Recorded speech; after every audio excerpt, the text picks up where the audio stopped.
Hello there, Sagittarius sign. Welcome to your monthly reading. Sagittarius, this reading is for the month of May. Love reading for Sagittarius, Sun, Moon, Rising, Venus.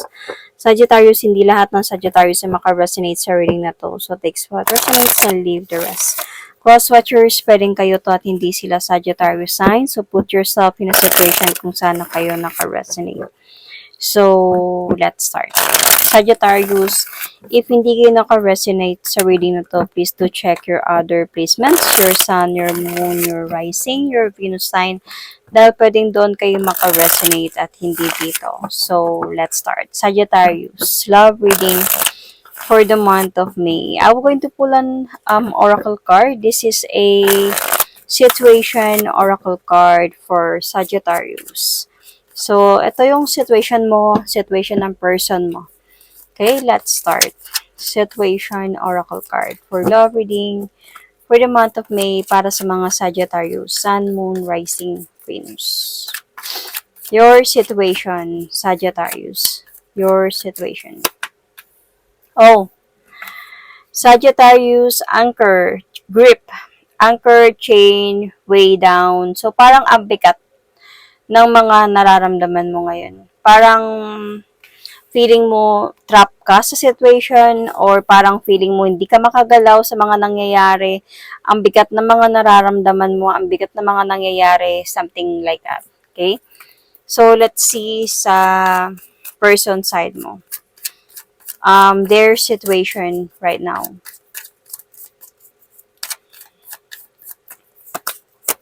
Trash. Oh, Sagittarius. Discarding, throwing out. So, there's a possibility, kaya ito yung nararamdaman mo dahil sa might be this person, parang tinapon niya na yung pinagsamahan ninyong dalawa. So, let's see kung ano yung gusto niyang sabihin sa'yo, Sagittarius. Ano yung gusto niyang sabihin sa'yo? I want to tell you how I feel. So, ano ba talagang nararamdaman niya? So, let's see. I think dahil nga sa discarding niya or tinapon niya yung connection na meron sa inyo, siguro this is the way na nararamdaman niya. This is the way how he feels or she feels about the connection na meron kayo. Siguro hindi niya masabi-sabi to. Hindi niya masabi-sabi to. So, ang ginawa niya is, ganito na lang yung ginawa niya.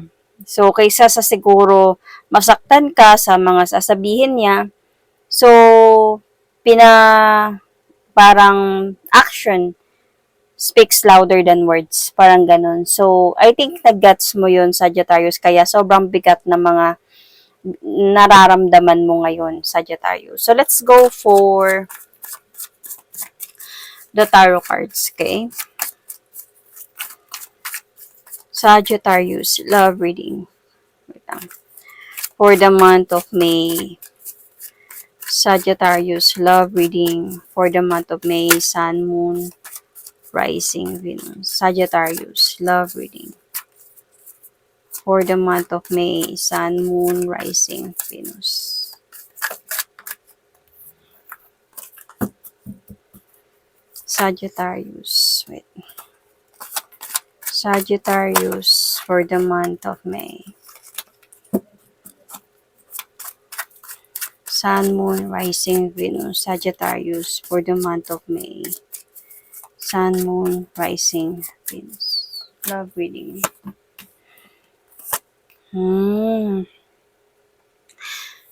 This person cut off. Siya yung nag-cut off ng relationship ninyong dalawa.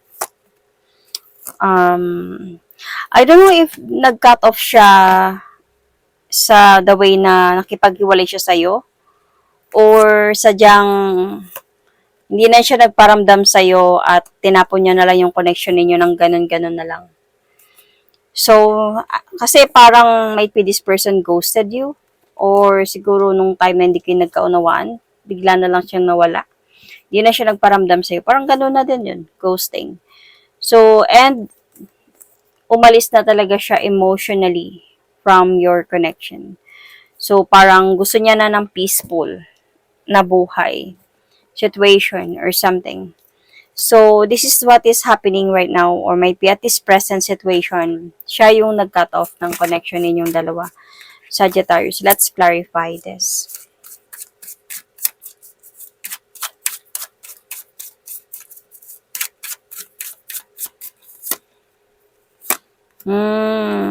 Nag-decide talaga siya, Sagittarius, because this person has someone else. May iba siyang karelasyon. I think this person offers love towards someone else or victory or goals towards someone else. Parang ganun. Nag-decide siya na gawin to. This is unexpectedly na ginawa niya to sa'yo. Kaya sobrang bigat ng naramdaman mo dito, Sagittarius, kasi unexpected to na nangyari sa'yo. And I think ito nga yung challenge dito eh. Yung paano matupad yung mga plano ninyo. Might be kung LDR kayong dalawa, may plano siguro kayong dalawa na magpakasal or magkita, magsama, mga ganong mga bagay. So, very challenge to para sa iyo ngayon na paano matupad yun, matutupad pa kaya yun. And ang bigat na mga nararamdaman mo ngayon sa mga nangyayari kasi unexpected na ginawa niya to sa'yo. So, kasi I think either nagkaroon na siya ng iba or may binalikan siyang iba. Either binalikan niya or sila pa inayos niya lang. Kasi in the immediate past, in the distant past, meron talaga siyang, might be this is asawa or kinakasama. This is someone na nauna sa'yo. And feeling ko aware ka dito eh. Kaya lang, nagsinungaling siya sa'yo about them. Siguro sinabi niya sa'yo na wala na sila, hiwalay na sila. So, pero so, sinabi niya sa'yo na hiwalay na sila. Pero, as a point na natuldukan na yung sa kanila, wala na, ganun. Kaya kayo nagkaroon ng relationship talaga ng person na to. Ito yung sinabi niya sa'yo in the past or distant past. So, parang para sa'yo, nagkaroon na din sa'yo ng clarity na wala na sila o kaya okay na makipagrelasyon sa kanya that one day siguro pag okay ng lahat, pwede na kaming magpakasal or makipag-annul ba siya doon or makipag-divorce ba siya or and then kayo na. So, may mga pinag-usapan na kayong ganun, umasa ka sa person na to. So, but then, in this recent past,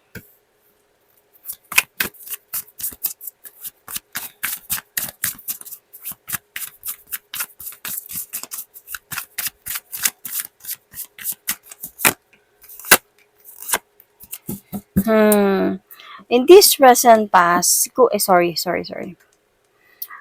Parang biglang nagkaayos sila.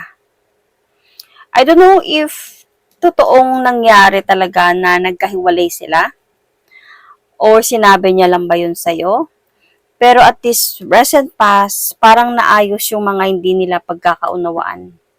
And this is unexpectedly, actually. Kasi feeling ko yung past niya, nagmumove on na sana yun eh. Tapos, unexpectedly, na nagkaroon sila ng communication nitong dalawang to. So, na-confuse pa siya. Hindi naman to sabihin sa kanya na ganun-ganun na lang yung sa inyo. Na-confuse pa nga to siya between you and this person. And until sa point na na-juggled pa siya between you and this person. But then, siguro dahil nga mas may karapatan yung isa, kaya pinili niyang hindi ka nang kausapin. Pinili niyang itapon yung connection ninyo for them na mag-ayos. At ito na ngayon nangyayari at this present situation. So, nung time na hindi ka na niya kinakausap, as a point na bigat ka na dito sa sitwasyon na ganito, parang feeling mo, hindi mo alam kung ano yung magiging decision mo, whether to move on or to wait for this person still. Dahil sa nag-aantay ka, unexpectedly might be dahil nga sa ginose ka ng person na to. So, umaasa ka pa rin sa pangako niya. Kaya nga, see, I told you, hindi mo alam kung whether to move forward and never look back from this or to wait and baka babalik pa siya. So, kasi nga, may pangako kayo sa isa't isa na magsama siguro, na ito na yung magbuo kayo ng pamilya, could be whatsoever, and umaasa ka pa rin talaga doon. So, sa mga nangyayari na hindi ka na niya pinapansin, and sobrang drop yung for you, parang feeling mo bumagsak ka. So, the best outcome here is, let's see.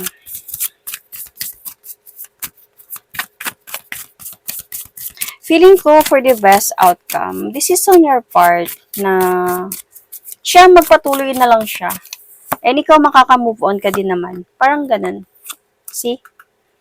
Parang okay na yung tatahimik din yung connection nito, tatahimik din yung situation. So, darating yung mga araw na makaka-move on ka din from him. And siya magpapatuloy na lang siya sa pinili niya. Okay na yun, ganun na lang. Action speaks louder than words. Hindi niya na kailangan pa na magparamdam pa sa'yo ulit or whatsoever, babalik pa siya sa'yo at lulukoyin ka na din naman niya, mga ganung mga bagay, dahil lalo lang mas bibigat yung sitwasyon pag ganun. So for the best outcome, hayaan na lang ng ganito. Ito na yung desisyon niya, magpatuloy na siya, dahil ikaw, mabigat man to sa'yo ngayon, masakit man to sa'yo ngayon, pero one day for sure, 100% makamove on at makamove on ka din from this love na nararamdaman mo sa person na to, from this pain or na nararamdaman mo ngayon. Magiging silent din to in the near future, in the future. Kasi kung sakaling ito yung mangyayari, hayaan na lang. Sa immediate future kasi, tatahimik naman na kasi feeling ko, kumbaga, may wall na sa inyong dalawa. Either hindi na kayo mag-uusap pa, or sa point na din na i-guard mo na din yung sarili mo sa kanya, or ganon din siya sa'yo. Mga ganong mga bagay. So, pero kung pipilitin kasi yung sitwasyon, kumbaga, kukulitin mo siya, hanap ka ng way para kausapin siya, to ask him, ano na, kumusta na, lalo ka lang masasaktan, lalo ka lang mahihirapan. So, see? I can see here kasi na tuluyan na din talaga na mag-move forward. I mean, mag-walk out. Might be tuluyan ng lalayo emotionally itong person na to sa'yo. Kasi parang mag-move forward na siya na ayusin yung mga dapat ayusin sa kanila. So, on your part, hindi din to madali sa'yo. Hindi madali to sa'yo. Aasa ka pa talaga kahit papano na makipagbalikan pa siya sa'yo or magkakabalikan pa kayo ulit kasi minahal mo talaga tong person na to. So, but then, to the point na kahit ano pa, mahahantong pa din talaga kayo sa separation ng person na to. So, for the best outcome as early as possible, okay na to ng ganito kaysa pilitin pa na magkaayos. Example, sabihin natin hinahanap mo siya, nag-message ka sa kanya, nakulitan ka sa kanya, sabihin natin na nagkaroon nga kayo ng connection, dalawa ulit, sabihin natin na kinausap ka niya ulit, and then, ano man yung mga alibis niya sa'yo. Ang problema dito, sabihin natin, bumalik nga siya sa'yo, nagkaroon siya ng paraan para kausapin ka, para balikan ka. Pero yung pagnaloko niya kasi sa'yo, magpapatuloy lang yun. So, instead of dito, papatuloy ka na mag-move on, kung kukulitin mo siya ulit, makuha lang siya, hindi naman niya sasabihin sa'yo, uy, may ano na ako, bumalik na ako doon. So, definitely, itong person na to, i-deny niya pa ang mga bagay-bagay. So, pwedeng magkayos kayo, pero niloloko ka pa din niya. So, pag dadating yung araw, mas masakit yun sa'yo. See? Mas masakit yun. Mas parang tatamaan ka na ng madaming mga espada sa likod mo kasi mas betrayals na yun. 'Di ba? So, what factors that affecting your connection is the clarity talaga. The reality, the clarity about this person and the past person. About and his or her past. Yun. Na nagkabalikan talaga sila or nagkaayos ba sila. Merong new beginning sa kanilang dalawa. See? So, kung aantayin mo siya, mapapagod ka lang talaga mag-antay sa person na to. At lalo ka lang masasaktan. Because the factors that, the external influence here is yung parang very obvious na hindi ka na nga nakakatulog sa gabi dito sa kakaisip about this connection. Sobrang bigat na yung nararamdaman mo dito. So, halos hindi ka na nakakatulog. So, very obvious na that this person, kung ano man yung gusto niya sabihin sa'yo, pinaramdam niya na lang talaga yun sa'yo. So, what is your hopes and fear here? I think, yun na yung person mo is nakapag-decide na talaga siya sa paglayo niya sa'yo. Wait lang. See. Your fear here actually is might be I am just really the third party here.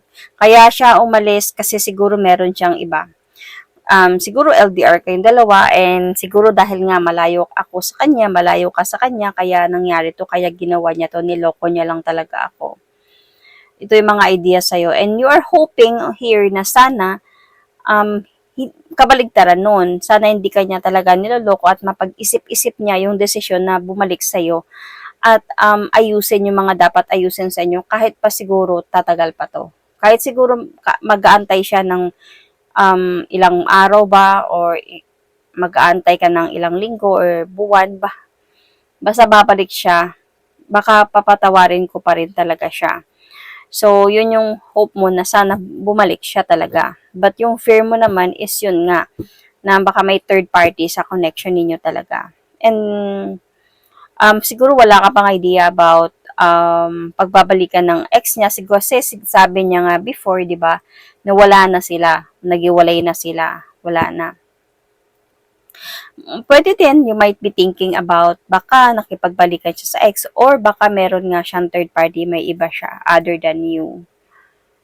So, for the outcome or in the near future or for the final outcome here sa reading mo, Sagittarius.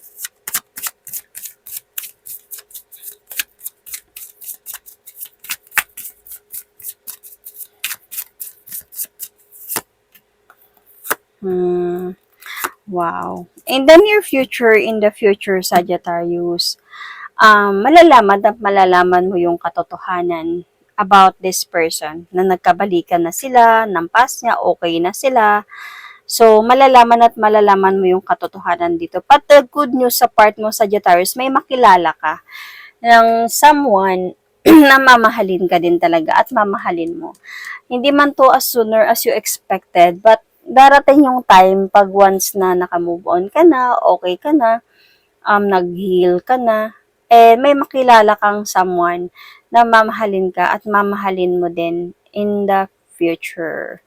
Na pwede pa nga baka magtatagal pa kayo nitong person na to or baka maglalast talaga kayo ng next darating sa buhay mo.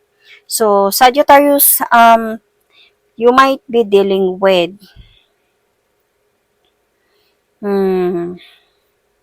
Scorpio, Cancer, Pisces,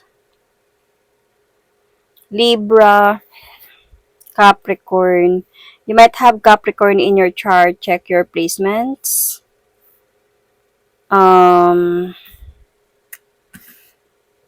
Aries, Sagittarius, Leo could be. Leo, Sun, Moon, Rising, Venus. So, yun. That is my reading for you. Thank you and God bless.